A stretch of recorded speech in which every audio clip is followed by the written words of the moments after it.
I'd like to know what's more important, gameplay or story? I don't know if I should say this out loud. I don't care about story in games at all. I really don't. I never have, because I started... I'm leaving, I'm sorry. Well, what I mean is, there are some games that do story amazingly well, right? Okay, we happen to be sitting beside like the two best examples probably on the planet of that, but I started playing games in 84, 85, when there was nothing, and to me games has always been about the mechanics and the interaction. As fidelity grew and time went on, for me the interesting part of games has always been the representation of the world and how immersed you can get in the game. I never cared about the story, not because I don't care about story, but because the stories in games are generally rubbish. Let's be honest. But what I mean is I've never seen games as a storytelling medium. I've seen comics as a storytelling medium, so I'm a comics geek. I read books, I watch movies, I love all of that side, but I've never seen games as a successful means, just because all I want to do is interact with it. I don't really want to watch the cutscene. But that's just me personally. I think that's an interesting answer to it, because it's pretty typical of the industry in general, which is the current execution is rubbish and therefore it's no good, is what hurts the industry, because we dismiss the evolution of the art form when we stop ourselves at it. We're not doing it well now because we're focused on this other thing, which is the gameplay mechanics, and that's continued to evolve aggressively, but in one direction as well, kind of action shooter jumper.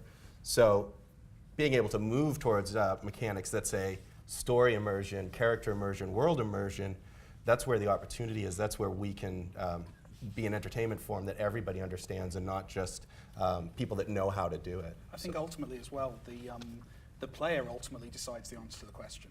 So you have some players who are obsessed with story, you have some players who are obsessed with the nitty-gritty mechanics. But for me, they kind of exist on they're not two divergent things, they're kind of working together. It's, when I play a game, I'm not playing a game to be good at the game or to be better than my friends. That's never been a driving force for me. It's always been about becoming someone else, fiddling around, seeing what happens.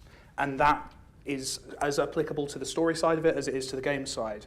So Metal Gear Rising, which I quite like, I'm playing that. I'm excited about going back and playing that tomorrow because I want to see what happens next in the stupid, crazy story. I want to enact. I want to be him again, basically. So I think story and gameplay in that respect actually just are the same thing. Ultimately, they are. It's a role play. It's an experience where you are doing cool things or you're doing interesting things and you're taking part in telling a story. I see it all as the same kind of continuity.